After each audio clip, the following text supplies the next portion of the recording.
আসসালামু আলাইকুম ওয়া রাহমাতুল্লাহি ওয়া বারাকাতুহু নাহমাদুহু ওয়া নুসাল্লি আলা রাসূলিহিল কারীম আম্মা বা'দ সাল্লু আলাল হাবিব সাল্লাল্লাহু তাআলা আলা মুহাম্মদ সাল্লাল্লাহু আলাইহি ওয়াসাল্লাম। প্রিয় বন্ধুসকল, আজি আপোনালোকৰ খিদমতত আৰু এটা ভিডিঅ' লৈ আহিলোঁ। এনেকুৱা ভিডিঅ' মই ইয়াৰ আগতো আৰু ভিডিঅ' শ্বেয়াৰ কৰিছোঁ।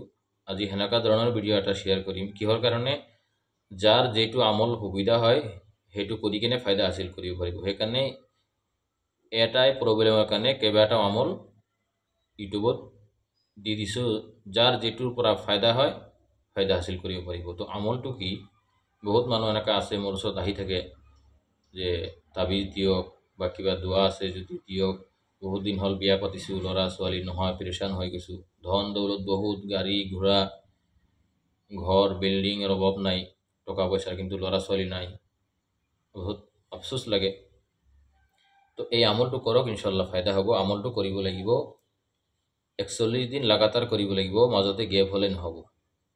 কেনেকৈ কৰিব লাগিব? প্ৰথমত আমি উজু কৰিম, পবিত্ৰ হালতত উজু কৰি কিনে যিকোনো দৰুদ শৰীফ যাৰ যিটো মুখস্থ আছে বেজুৰ পঢ়িম, 3 বাৰ 5 বাৰ 7 বাৰ পঢ়াৰ পিছত সূৰাতুশ শুৰা, এটা সূৰা আছে, সেই সূৰাটোৰ 49 নম্বৰ আয়াত, 49 নম্বৰ আয়াত 133 বাৰ আমি পঢ়িম। পঢ়াৰ পিছত আকৌ বেজুৰ দৰুদ শৰীফ পঢ়িম, পঢ়ি কেনে পানীত দম কৰিম, ফুকিম। তাৰ দম কৰাৰ পিছত ফুকাৰ পিছত ফজৰৰ নামাজৰ পিছত কি কৰিম, মিয়া বিবি এনে গইনেক দুয়োজনে পানীটো আমি পান কৰিম। তো ইনশাআল্লাহ আল্লাহ তাআলাই আমাক ফায়দা হাসিল কৰিব। তো আয়াতটো মই পঢ়ি শুনাইছোঁ। আউযু বিল্লাহি মিনাশ শাইতানির রাজীম।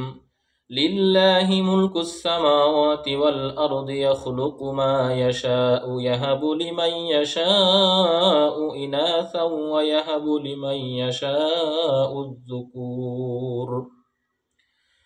لله ملك السماوات والأرض يخلق ما يشاء يهب لمن يشاء إناثا ويهب لمن يشاء الذكور.